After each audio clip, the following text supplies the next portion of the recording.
여러분 안녕하십니까? 뉴스투데이 제주입니다. 제주 지역 전기차는 늘고 있지만 충전 인프라는 넉넉지 못한 형편인데요. 규모가 큰 공영주차장에 충전기 설치도 의무화됐지만 충전 인프라 확충은 미흡하기만 합니다. 박성동 기자입니다. 제주도청 주차장에 설치된 전기차 집중 충전 시설입니다. 급속 충전기가 7대나 있고 상대적으로 관리가 잘 돼 있어 이용 빈도가 가장 많은 곳입니다. 전기차의 도시인 제주도가 충전을 하는데 여러 곳에 설치가 안 돼 있고 설치가 돼 있는 곳도 개수가 적고 그렇기 때문에 아무래도 없으니까 내비를 해서 찾아오게 되니까 좀 불편한 점이 많습니다. 도내 전기차 충전기는 모두 17,000여 개.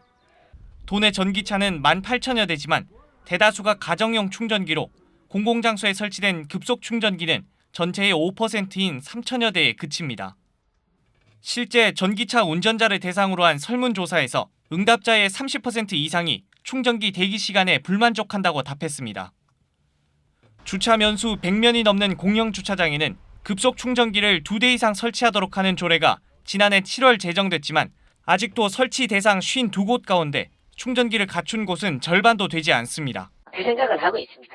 충전기 설치가 필요하다고 생각은 하고 있는데 신규 조성하는 것들은 설치를 하는데 이런 것들 별로 신경 안 쓰거든요. 법적으로 딱 관계 규정은 아니거든요. 올해부터는 가정용 충전기 설치를 지원하는 보조금도 중단된 상태라 전기차 충전 인프라 확대가 시급해졌습니다. MBC 뉴스 박성동입니다. 교육희망지원금 대상의 학교 밖 청소년 포함 여부가 논란이 되고 있습니다.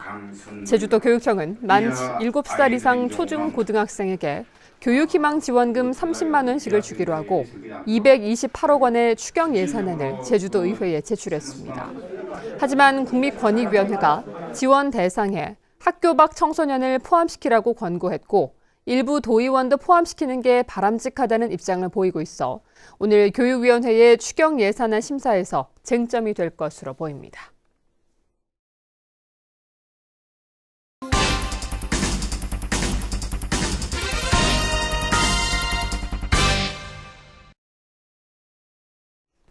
제주시 노형동에 들어서는 초대형 복합 리조트인 드림타워의 카지노 야간 조명 때문에 주민들이 빛공해에 시달리고 있는데요. 빛공해가 밤에만 있는 게 아닙니다. 낮에도 통유리에 햇빛이 반사돼 눈이 부시다는 민원이 잇따르고 있습니다. 보도에 조인호 기자입니다. 오는 7월 완공을 앞두고 거대한 외관을 드러낸 38층짜리 쌍둥이 빌딩. 빌딩의 제일 윗부분에서 똑바로 쳐다보기 어려울 정도로 강한 빛이 쏟아져 나옵니다. 드림타워 건물 외벽을 감싸고 있는 통유리에 햇빛이 반사된 것입니다. 이 같은 빛 반사 현상은 태양의 각도가 낮아져 빌딩을 정면으로 비추는 오후 5시부터 7시 사이에 주로 나타나고 있습니다. 이곳은 드림타워에서 500m가량 떨어진 한 아파트인데요. 집안에서도 눈이 부실 정도로 햇빛이 강하게 반사되고 있습니다. 주민들은 햇빛이 강한 여름철이 다가오면서 빛 반사가 갈수록 심해져 일상생활에도 지장을 겪고 있다며 피해를 호소하고 있습니다. 저녁에 휴일 같을 때 쉴 때 TV를 본다든지 할 때 빛이 너무 반사돼가지고 이제 밖을 쳐다보지 못한다든지 아니면 TV 시청이 좀 어렵다든지 그런 어려움도 있고. 빛 반사 피해는 전국적으로 법적 분쟁으로 이어지고 있습니다. 경기도 성남의 네이버 사업과 부산 해운대 마린시티 인근 주민들은 손해배상을 청구했고 1심과 2심에서 판결이 엇갈려 대법원에 최종 판결을 앞두고 있습니다. 빛 공해와 하수 처리, 교통 문제 등 민원이 잇따르자 시민단체는 드림타워의 문제점을 추적하고 개선책을 요구할 시민 연구팀을 모집하고 있습니다. 다양한 시민들한테 불편을 주고 시민의 삶의 질을 영향을 줄 수 있는 그런 문제들이 발생을 할 것이다. 특히나 이제 이것이 운영되기 시작하면 더더욱 많아질 것이다. 드림타워는 다음 달 준공검사에 이어 조만간 카지노 허가 신청도 앞두고 있어 올해 제주 지역 사회의 가장 뜨거운 이슈가 될 것으로 보입니다. MBC 뉴스 조인호입니다. 괭생이 모자반이 제주 해안으로 밀려들면서 처리에 비상이 걸렸습니다. 제주도는 국립수산과학원, 한국해양과학기술원, 해양환경공단 제주지사 등 12개 관련 기관과 회의를 갖고 제주 서부 해안에 밀려든 괭생이 모자반을 공동으로 수거하기로 했습니다. 또 위상과 항공, 드론 등을 활용해 예찰을 강화하고 대규모로 유입될 것으로 예측되면 피해 방지 대책본부를 구성해 운영하기로 했습니다. 한편 제주도는 올 들어 괭생이 모자반 154톤을 수거했습니다.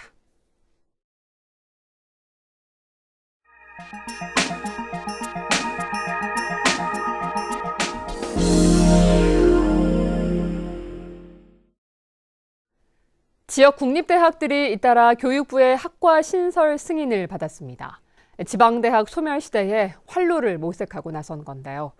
신설된 첨단 학과가 지역 활성화에 기여하려면 먼저 풀어야 할 과제가 산적해 있습니다. 조희원 기자입니다.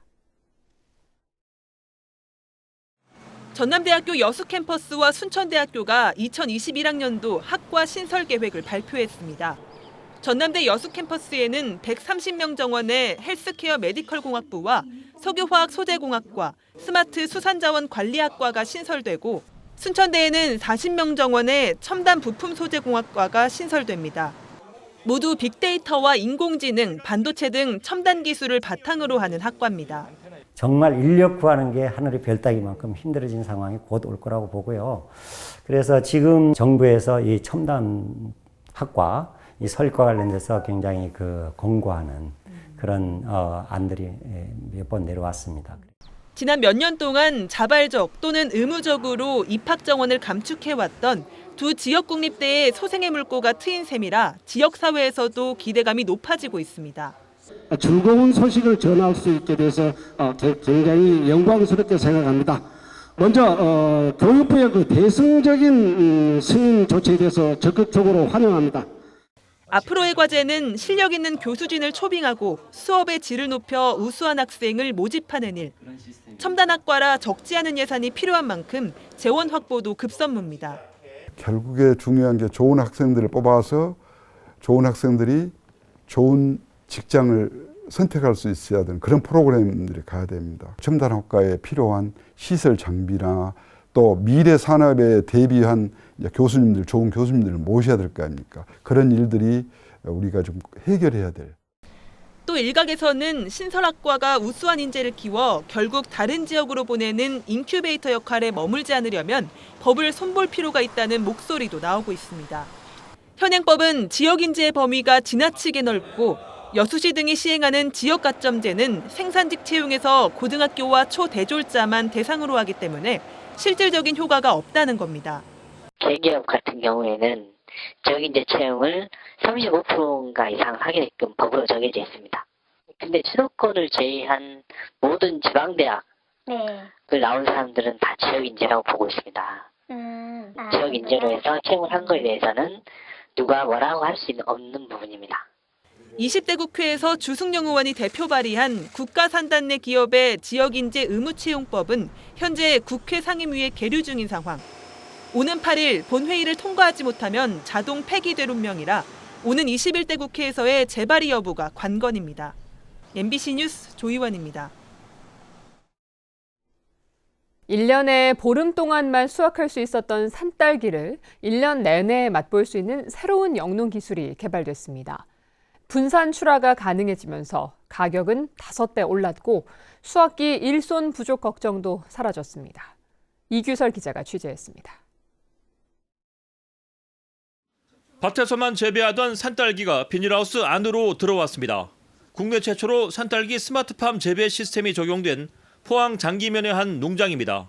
스마트폰으로 농장 안의 빛과 온도를 자동 조절하고 물과 영양제까지 자동으로 공급합니다. 특히 이 농장에선 화분 재배법 도입으로 생육 시기를 조절해 1년에 딱 보름만 생산되던 산딸기를 1년 내내 필요한 시기에 맞춰 출하하고 있습니다. 덕분에 가격은 5배나 올랐습니다. 하우스 조기 출하하면 노지보다는 가격이 한 5배 정도, 한 6만 원 정도 되고, 그리고 똑같은 평수에서 노지 출하보다는 상당히 높죠, 농가 소득이. 산딸기를 저온 창고로 손쉽게 옮길 수 있도록 가벼운 부직포로 화분을 만들고 이렇게 손잡이까지 달았습니다. 산딸기가 쉽게 물러지지 않도록 하는 신기술도 적용해 상품성을 높였고 스마트팜 적용으로 수확 시기가 분산되면서 수확기 일손 부족 걱정도 사라지게 됐습니다. 그동안 산딸기는 일손이 많이 가고 가격은 낮아 농가에선 봄철 부업 작물로만 생각했는데 이제 농가의 주요 소득 작물로 대접받을 수 있게 됐습니다. 시설 하우스를 해서 연중 출하가 가능함으로 해서 이제 앞으로 그 산딸기가 부업이 아닌 전업농으로 육성 발전시킬 그런 계획입니다. 경북 농업기술원은 내년까지 산딸기 스마트팜 1.5헥타르를 포항 장기면에서 시범 운영한 뒤 스마트팜 사업 규모를 확대해 나갈 계획입니다. MBC 뉴스 이규설입니다.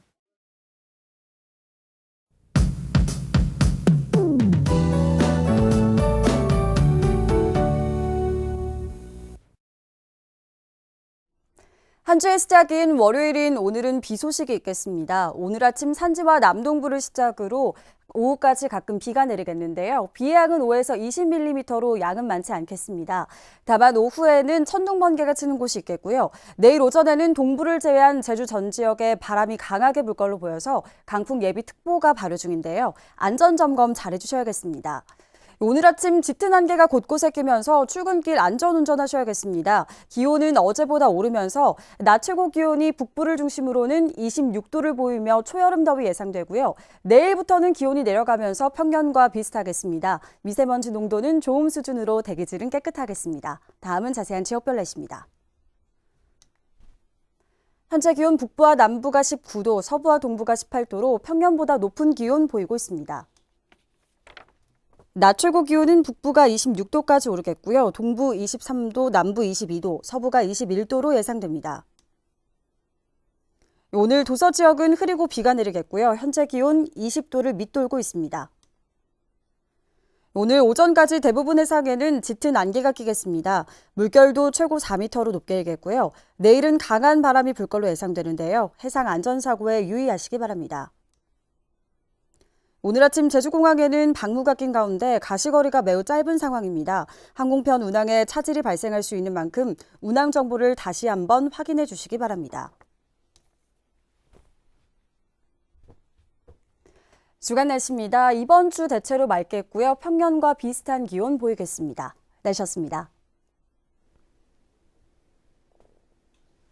제주에 드론 수색 구조대가 생깁니다. 제주도 소방본부는 최근 소방공무원 8명이 드론 조종 국가 자격을 취득했고 현재 9명이 교육 중이어서 올해 안에 드론 전문 조종 인력 17명이 배출된다고 밝혔습니다. 또 올해 드론 훈련기 넉 대를 구입해 소방서별로 배치하고 내년에는 현장에 투입할 수 있는 전술기를 구입해 내년에 드론 수색 구조대를 신설할 계획입니다. 다가구 주택과 원룸 등의 층과 호수가 없는 상세 주소가 없는 건축물을 대상으로 직권 부여 사업이 추진됩니다. 제주시는 도로명 주소 전환 이후 상세 주소가 없는 건축물 5,300여 동을 대상으로 연말까지 의견 수렴을 거쳐 상세 주소를 직권으로 부여할 계획입니다. 상세 주소가 없는 다가구 주택 등에는 위급 상황이 발생할 경우 구조 대응이 어렵고 우편물 배송이 지연된다는 등의 지적이 이어져 왔습니다. 이달 들어 화재로 5명이 숨진 가운데 화재 사망 사고 대부분은 주택에서 발생한 것으로 나타났습니다. 제주도 소방안전본부에 따르면 최근 6년 동안 도내에서 발생한 주택 화재는 751건으로 16명이 목숨을 잃었습니다. 주택 화재로 인한 사망자는 전체 화재 사망자의 70%를 차지했으며 전기적 요인과 부주의로 인한 화재 발생률이 높았습니다. 제주 지역 아파트 매매 가격이 12주 연속 하락했습니다. 한국감정원에 따르면 5월 둘째 주 제주 지역의 아파트 매매 가격은 전주보다 0.07% 하락했습니다. 지역별로는 제주시가 0.06%, 서귀포시가 0.07% 떨어졌습니다. 이는 코로나19 사태 장기화로 부동산 경기가 위축된 데다 미분양 주택이 증가했기 때문으로 분석됩니다. 코로나19 사태가 장기화되면서 도내 취업자 수가 크게 줄었습니다. 호남지방통계청에 따르면 지난달 도내 취업자 수는 37만 명으로 전년에 비해 8천 명 감소했습니다. 코로나19로 인한 휴업과 휴직이 확대되면서 지난달 일시 휴직자는 2만 9천 명으로 지난해 같은 기간보다 185% 늘었습니다. 서귀포시 치유의 숲과 사려니 숲길 삼나무숲, 붉은 오름 자연휴양림 등 도내 관광지 3곳이 문화체육관광부에 2020년 예비 열린 관광지로 선정됐습니다. 열린 관광지는 기존 관광지를 보수해 장애인이나 노인, 어린이 등이 이동에 제약 없이 여행할 수 있도록 화장실과 편의시설 개보수, 체험형 관광 코스 개발 등에 2억 5천만 원을 지원받게 됩니다. 소라 소비 촉진을 통한 가격 안정을 위해 3번째 드라이브스루 판매 행사가 열립니다. 제주도와 제주 어촌 특화 지원센터는 오는 26일 오후 1시 제주시 도두동 오래물 광장에서 3차 제주 뿔소라 드라이브스루 소비 촉진 행사를 개최한다고 밝혔습니다. 준비된 수량은 꼬치구이 4개들이 700세트며 세트당 10,000원입니다. 뉴스투데이 제주였습니다. 여러분 고맙습니다.